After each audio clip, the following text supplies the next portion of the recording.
Alright, so before we get into this deck profile, I do want to take a moment and say, hey, welcome everybody. How do you like my new personality, my PNG version of myself? I think it looks pretty cool, but let me know in the comments below. So I'm trying something new with this. This will be in the upper corner while the deck video will be going underneath. That being said, there are some cards in here that will be getting swapped out. Specifically one of the item cards, for sure. There's a couple others that I might change, but the finalized deck list will be down in the description below after the video goes live and once those cards arrive.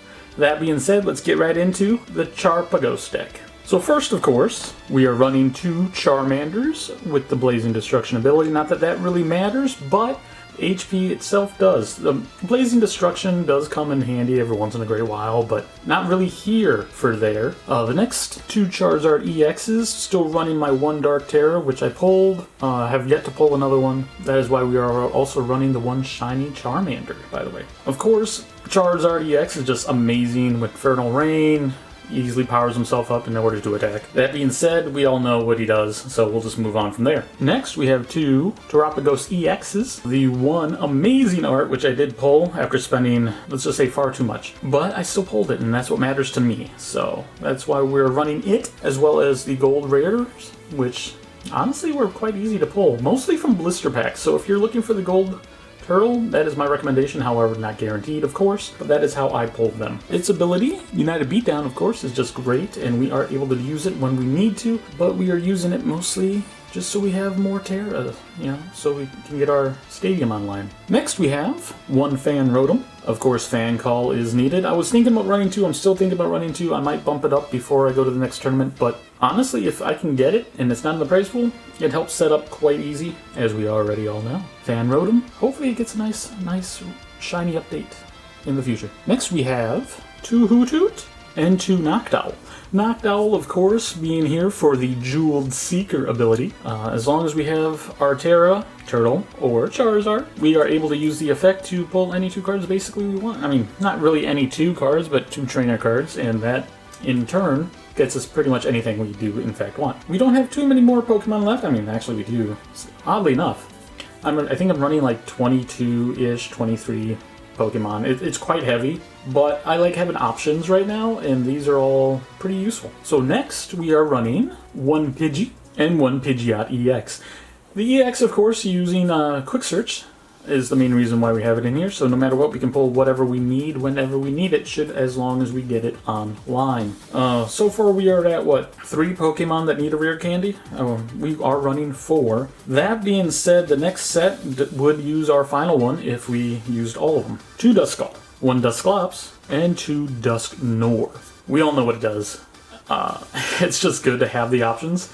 I mean, we could possibly, with another card in this deck, use all 3 Dusclops and both Dusknoir to self-destruct and give our opponent 3 prizes, as well as maybe possibly even get our own 3 prizes depending on what we hit. That is why they are there. Plus, I mean, look at the arts, they're just good. I am going to be replacing the second Dusknoir that's behind there once the newer version of it comes out. By that I mean arrives in the mail. Now for the last 4 Pokemon, Fezandipiti EX, Entei V, and Bidoof and Bibarel for extra draw power. Now, I was thinking initially putting in another Hoothoot and Noctowl or a Pidgey and Pidgeot EX in replace of these, but I just want to see if I can get these to help solidify my draw power a little more, because it could be useful as long as it doesn't get sniped or shot down. Now, let's get into the trainer cards. For our searching / thinning capabilities, we are running 4 Buddy Puffins, 3 Ultra Balls, 3 Nest Balls, and a Feather Ball. The Feather Ball is the 1 item card I am guaranteed to replace once the replacement comes in the mail.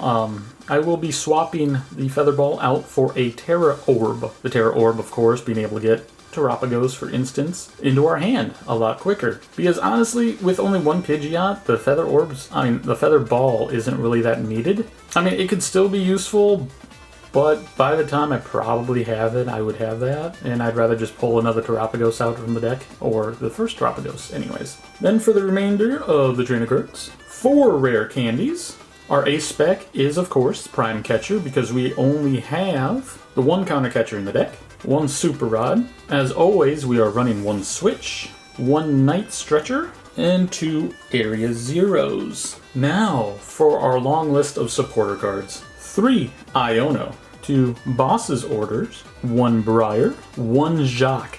Now, I wasn't thinking Jacq would be good, but he's proved useful in this other project me and my nephew are doing. I'm not sure if that'll ever see live day, but this card has been useful, and it would allow me to pull some evolution cards out from my deck, so I could help thin it or get the ones I need. So that is why he is in. 1 Mela, 1 Thorton, which could help to allow us to use our Dusclops and Dusknoirs. Coupled with the Night Stretcher anyways, we could use all 3 in one turn if possible. And that is all the cards except for the energies. Now, this is a higher energy count than I normally run in a Charizard deck, but because I have the Entei, I'd want to make sure he has a chance to attack if I have to have it. So we are running 6 fire energy, and for the final card, 1 double turbo energy. Now let us see how this deck can perform as is prior to the additional card swappage. Alright, see you guys in just a moment. Let me shuffle up.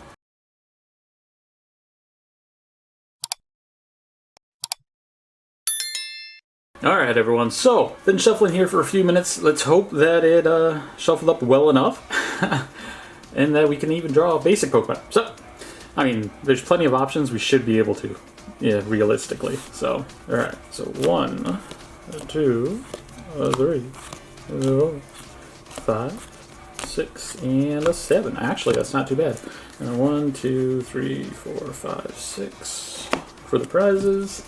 We'll say what, they set up or whatever. Honestly, I wouldn't care if Fan Rotom died, so that's who I'd set down, because they can't realistically kill me like they can in the TCG pocket. So this is what remains in our hand. We would of course flip, blah blah, they do their turn. Then we draw for turn. Oh, another Buddy, Jesus. Alright, we would be stuck on bench, so of course we would play the 1 Buddy for sure. Let's do... Alright, so we would then... Buddy, let's do Bidoof. I know I could do that off Fan Rotom, but let's just do Bidoof and a Duskull, right? Because 1, we already have a Charmander out, so it doesn't really matter. We will then do Fan Rotom's Fan Call ability, so any 3 normal Pokemon with 100 HP or less. We will do 1 Noctowl.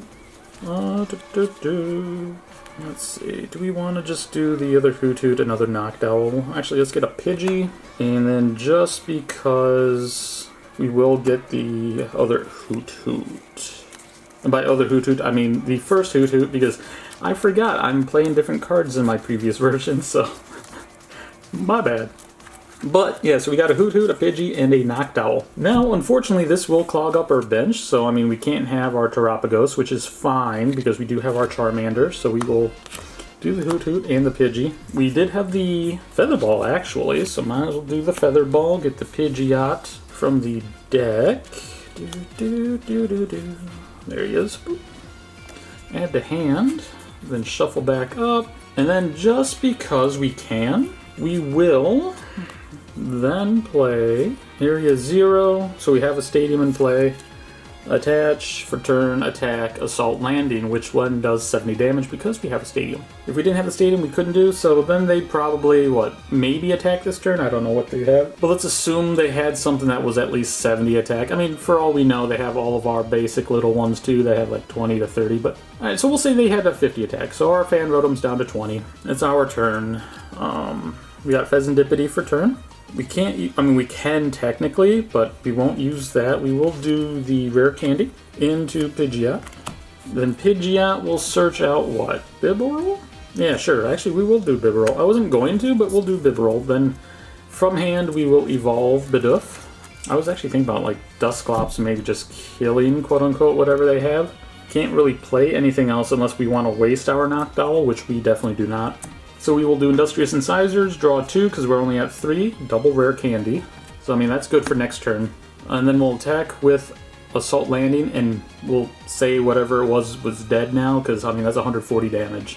Unless they swapped, which maybe they did, but for now, we'll just draw 1.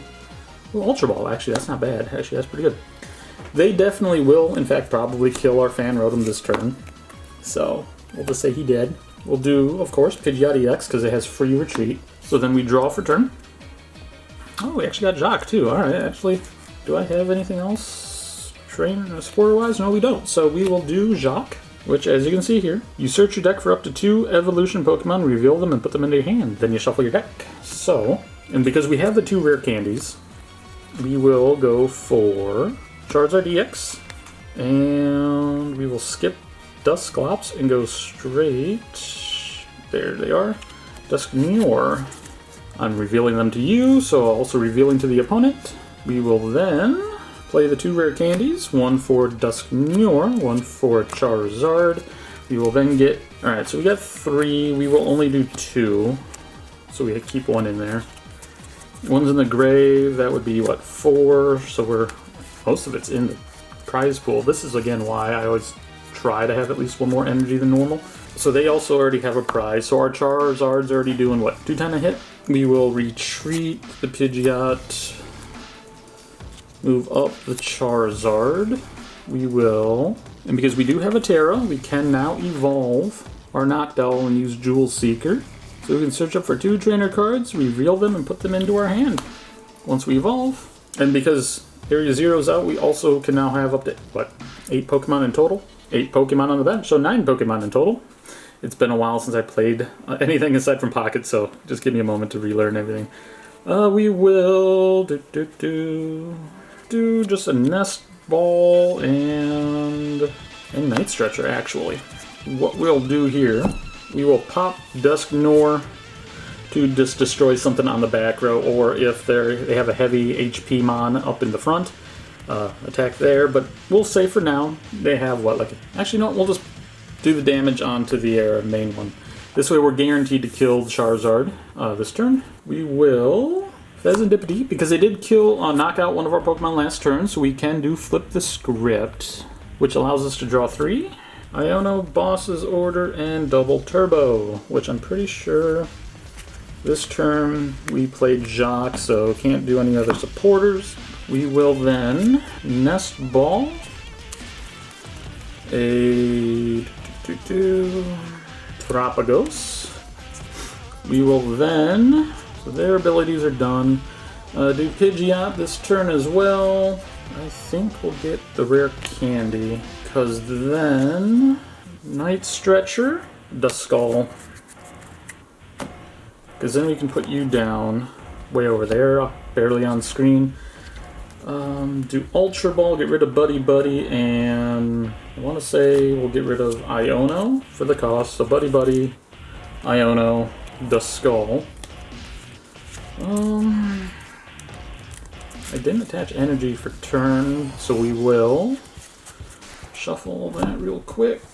Double Turbo onto that. We just played Duskull, which sucks, because that'd be pretty cool. Because then we'd be down to 1 card. But we will still do the Bibarel's effect to draw up to 5. So we got another Buddy and another Iono. So I mean, that's fine that we junked the other one.